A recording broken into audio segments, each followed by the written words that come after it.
Assalamualaikum warahmatullahi wabarakatuh.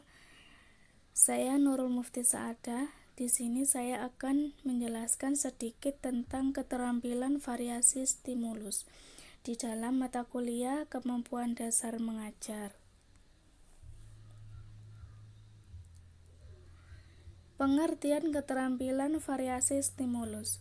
Secara umum, keterampilan variasi adalah keterampilan guru untuk menjaga agar iklim pembelajaran tetap menarik perhatian, tidak membosankan, sehingga siswa menunjukkan sikap antusias dan ketekunan, penuh gairah, dan berpartisipasi aktif dalam setiap langkah kegiatan pembelajaran.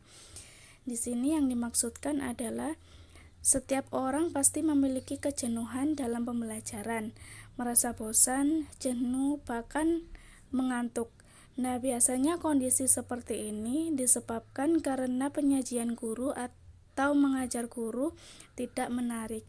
Jadi, guru perlu memiliki variasi stimulus dan harus mampu membuat suasana belajar mengajar menjadi menyenangkan dan tidak membosankan.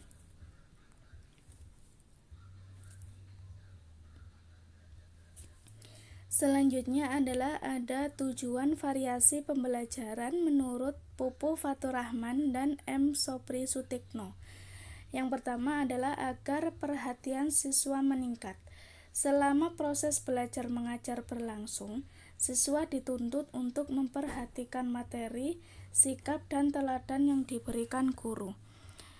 Nah, jika perhatian siswa berkurang, apalagi tidak memperhatikan ketika guru mengajar, siswa akan sulit memahami apa yang dijelaskan oleh guru. Nah, oleh karena itu, tujuan pembelajaran akan tercapai jika siswa memperhatikan atau menyimak materi yang disampaikan oleh guru, dan siswa akan mampu menguasai materi yang diberikan oleh guru. Nah, yang kedua ada motivasi siswa. Menurut George R. Terry, motivasi adalah keinginan dalam diri seorang individu yang mendorongnya untuk bertindak. Sedangkan menurut Harold Kohns, motivasi menunjukkan dorongan dan usaha untuk memenuhi atau memuaskan suatu kebutuhan atau untuk mencapai suatu tujuan. Nah, di sini sesuai dengan definisi tersebut, di dalam belajar, guru dapat mengamati perbedaan prestasi siswa satu dengan siswa yang lainnya. Nah, dari hasil pengamatan tersebut akan menunjukkan bahwa semakin tinggi prestasi yang dicapai siswa adalah salah satu besarnya motivasi siswa untuk belajar. Nah, yang ketiga ada menjaga wibawa guru.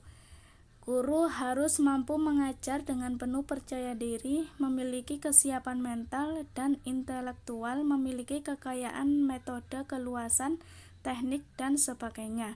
Dengan kata lain, guru harus memiliki bentuk dan model pengajaran yang bervariasi. Nah, guru harus menyadari bahwa kehadirannya sewaktu mengajar tidak semua siswa menyukainya. Banyak guru yang kehadirannya disambut dengan senyum kecut, ditertawai, dan lain-lain. Misalnya ketika guru mengajar duduk saja, itu siswa pasti akan bertanya-tanya kenapa guru itu tidak mengajar dengan berdiri. Nah, selanjutnya mendorong kelengkapan fasilitas pengajaran. Aspek lain yang sangat penting bagi kemampuan guru memiliki variasi mengajar bergantung dari ketersediaan fasilitas yang ada di kelas atau di sekolah. Fasilitas pengajaran ini misalnya seperti alat bantu, paraga, dan sumber belajar. Nah, selanjutnya yang ketiga ada 3 jenis variasi stimulus. Yang pertama yaitu variasi pada waktu bertatap muka atau melaksanakan proses pembelajaran. Yang kedua, variasi dalam menggunakan media atau alat bantu pembelajaran. Dan yang ketiga ada variasi dalam melakukan pola interaksi. Selanjutnya ada teknik-teknik variasi stimulus sesuai dengan jenisnya. Nah, ini berkaitan dengan jenis-jenis variasi tadi. Yang pertama ada variasi pada waktu melaksanakan proses pembelajaran untuk menjaga agar proses pembelajaran tetap kondusif. Ada beberapa teknik yang dapat dilakukan. Yang pertama yaitu penggunaan variasi suara. Penggunaan variasi suara ini, guru yang baik akan terampil mengatur volume suaranya sehingga materi yang disampaikan mudah untuk ditangkap atau didengar dan dipahami oleh seluruh siswa. Yang B, pemusatan perhatian. Memusatkan perhatian siswa pada hal-hal yang dianggap penting, misalnya dengan mengajak siswa untuk memperhatikan sesuatu melalui kalimat, coba kalian perhatikan dengan seksama di bagian ini. Nah, itu siswa akan fokus kepada apa yang diperintahkan oleh guru. Nah, selanjutnya yang C, kebisuan guru. Terkadang guru dituntut untuk tidak berkata apa-apa atau diam membisu. Situasi seperti ini bisa menarik perhatian siswa ketika siswa sedang ribut di kelas atau ramai di kelas. Pandang satu persatu mata siswa dengan penuh perhatian, maka siswa pun akan diam dengan sendirinya. Nah, selanjutnya yang D, mengadakan kontak pandang. Guru yang baik akan memberikan perhatian kepada siswa melalui kontak mata yang terjaga terus-menerus, dapat menumbuhkan rasa percaya diri siswa. Selanjutnya yang E, gerak guru. Gerakan guru di dalam kelas dapat menjadi daya tarik tersendiri untuk merebut perhatian siswa.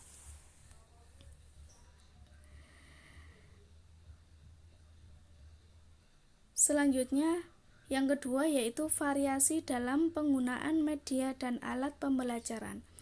Secara umum ada 3 bentuk media, yaitu media yang dapat didengar, dapat dilihat, dan dapat diraba. Untuk bisa mempertinggi perhatian siswa, guru perlu menggunakan setiap media sesuai dengan kebutuhan. Nah, yang kedua ini, media yang dilihat misalnya menggunakan gambar, slide, foto, bagan, dan lain-lain. Nah, media yang dapat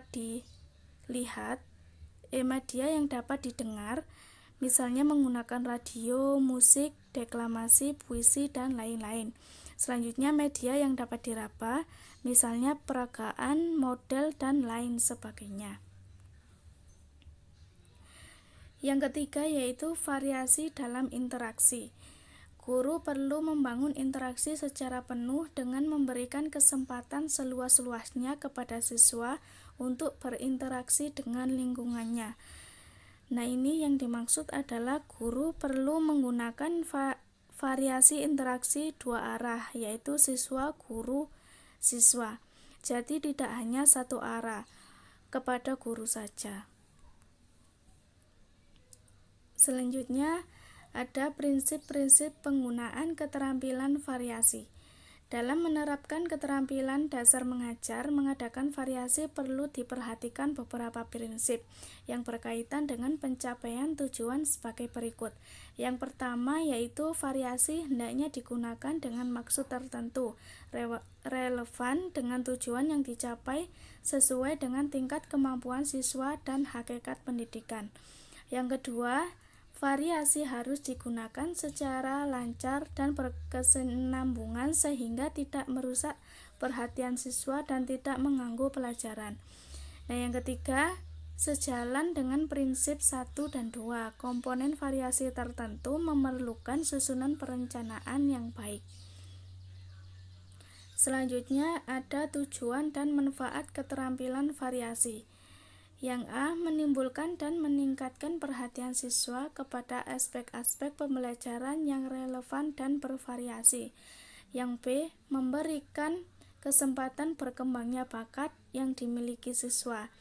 Yang C, memupuk tingkah laku yang positif terhadap guru dan sekolah dengan berbagai cara mengajar yang lebih hidup dan lingkungan belajar yang lebih baik. Dan yang D, memberikan kesempatan kepada siswa untuk memperoleh cara menerima pelajaran yang disenangi.